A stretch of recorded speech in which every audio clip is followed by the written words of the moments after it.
Hi boys and girls, it's Mrs. Oliver from the library.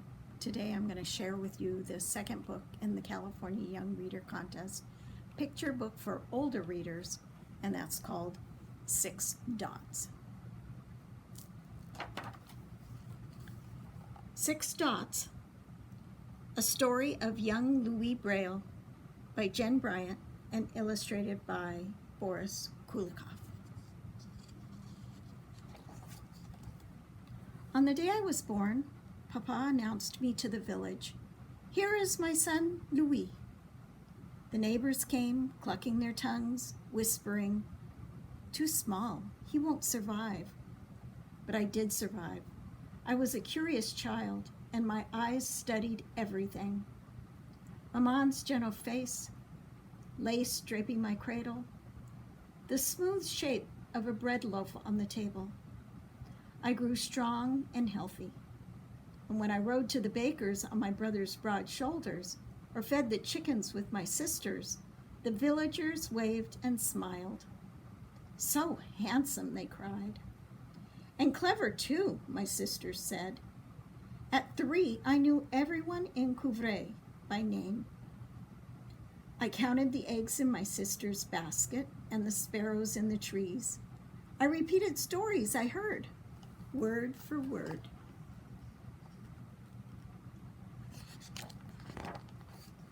But what I loved most was to watch Papa work. People came from far away to have a harness made or a broken bridle mended. In Papa's hands, the rough leather strips became smooth and useful.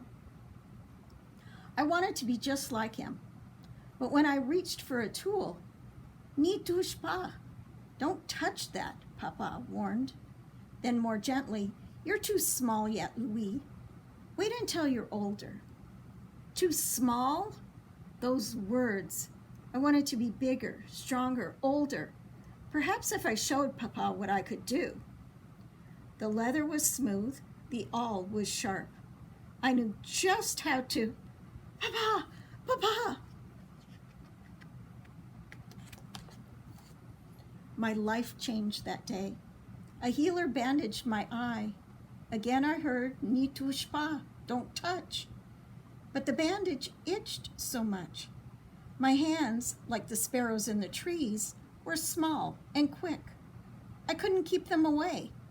I didn't mean to make things worse, but I did. The infection spread to my other eye until I could see nothing at all. No trees or sparrows, no faces, no lace or loaves of bread. By the time I turned 5, I was completely blind. The villagers whispered, "Poor Louis Braille, such a clever boy. What will happen to him now?" My world was dark and dangerous. I stumbled about the house, banging into chairs, the walls, the door. My body ached. "Where is the sun?" I cried.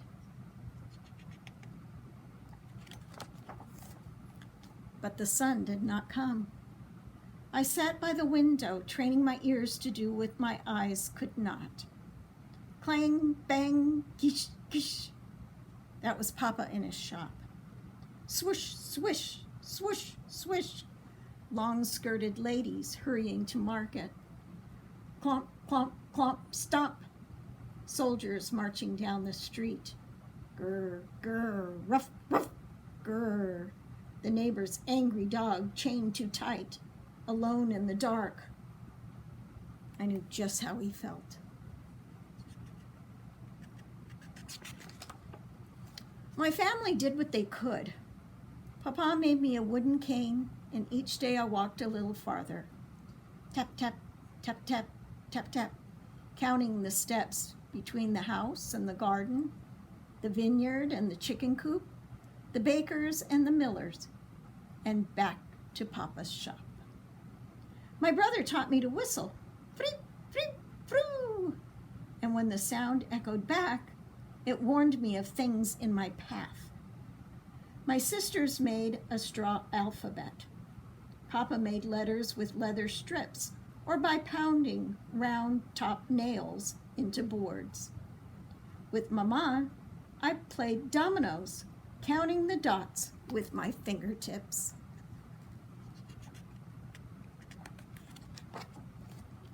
The village priest taught me to recognize trees by their touch, flowers by their scent, and birds by their song. I listened closely as he read to me from the Bible and from books of poetry. "Do you have books for the blind children?" I asked. "No, Louis," the priest replied. "I'm sorry." When I was older, I went to school with the other village children.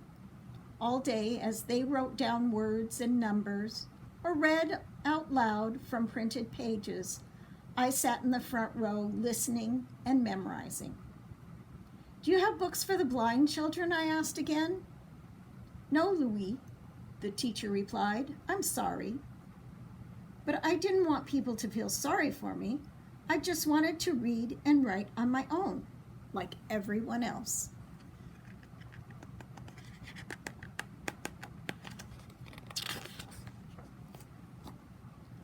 The Marquise, a noble lady living nearby, heard about me, and she wrote a letter to the Royal School for the Blind asking if I could study there. Finally, a reply came. "Bienvenue, welcome, Louis." "Priest says they have books for the blind," I told Papa excitedly. "But you're only 10, Maman cried. "And you'll live there most of the year," my brother added. "Paris is a big city far away," my sisters warned. How could I make them understand? Without books, I would always be poor Louis Braille. I would always be held back like that dog chained too tight. "I love you," I told them, "but I must go." I didn't need my eyes to know that the Royal School in Paris was not a palace. My hard bed was in a damp, crowded room. My uniform itched. My meals were small and cold. The teachers were strict. The older boys teased and stole. How I missed my home.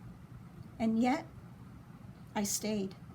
I stayed because somewhere in this old, moldy building, there were books for the blind. "Only the best students are allowed to read them," my friend Gabriel told me. "Then I will be one of the best," I replied. Learning at the blind school was almost like learning in Coupray. We sat and listened. We memorized and recited. We also had music lessons and made slippers in the workshop. As my fingers flew across the organ keys or between the strips of cloth, I dreamt of reading and writing. I worked and studied as hard as I could. Finally. It was that day. A guide led me to the library. "Asseyez, vous plaît, ici."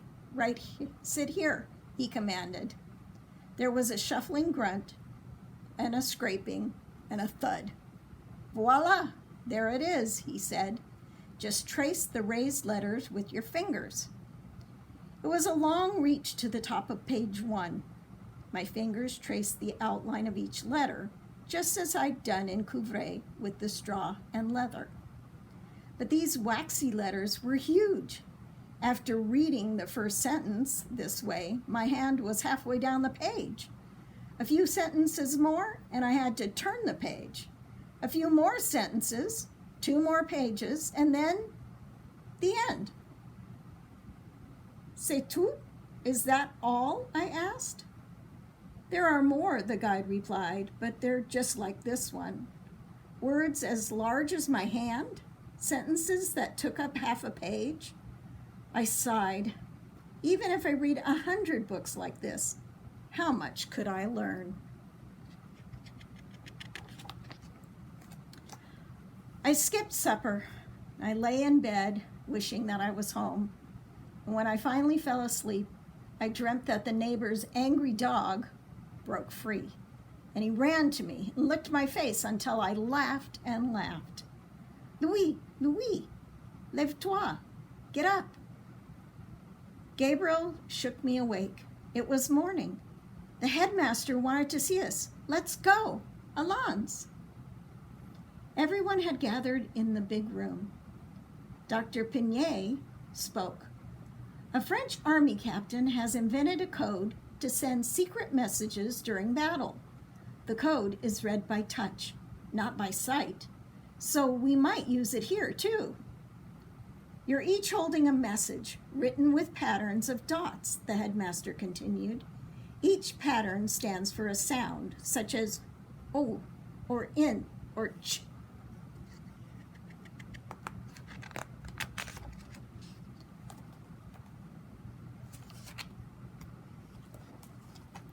We listened as he explained.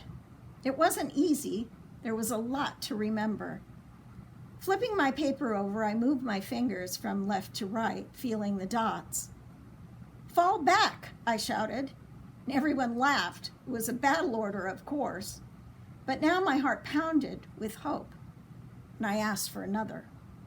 Again, I touched the dots. Supplies arrive at dawn. Oui, yes, the headmaster cried. The others shouted out their messages too. How are the messages written? I asked. The headmaster handed me a slate, a wooden frame with a metal piece in the middle. Slide your paper underneath, he explained. Now take this stylus, but be careful. The sharp tool was like the awl in Papa's shop, and I shivered. Use it to punch the code into the paper, he said. I made a few of the complicated dot patterns, then I flipped the paper to read them by touch. For many weeks I practiced. Reading by touch using dots was a brilliant idea, at least on the battlefield. But for us, the code was so hard that everyone else in the school had given up. Even a short message takes so many dots, and I can't fit a single symbol under my finger, I complained to Gabrielle. Plus, the captain's code stands for sounds, not for letters. So what? My friend replied. So, why shouldn't we spell words and write sentences like sighted people do? I argued.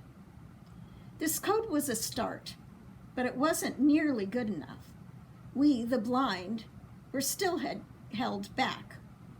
Would the captain work on improving it with me? I asked the headmaster. I'm sorry, Louis. He isn't interested, he replied. Sorry. That word.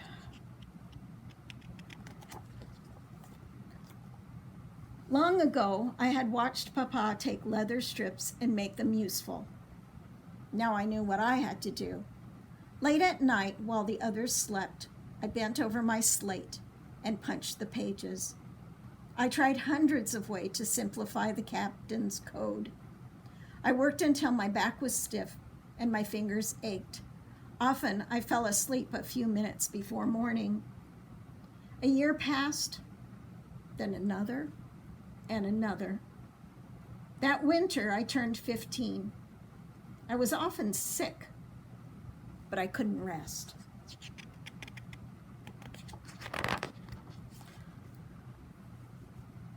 Finally, it was ready to test. I asked the headmaster to choose something from his own library, a book I'd never heard of before. Please, read it out loud, I said. Dr. Pignet began, and after a few minutes I interrupted. You can go much faster, sir. As he read, I copied down the words, spelling each one correctly.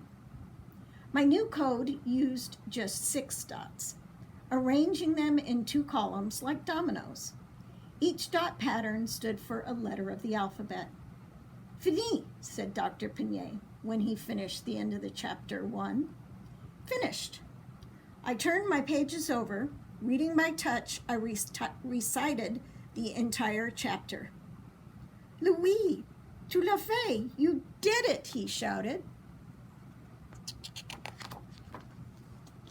Word spread quickly. The other students rushed to try it. Si facile, so easy, et si vite, and so fast. We can read words and write letters like everyone else. As my friends traded messages, I remembered watching Papa in his shop, bent over the rough strips of leather, making them useful. I had become like him after all.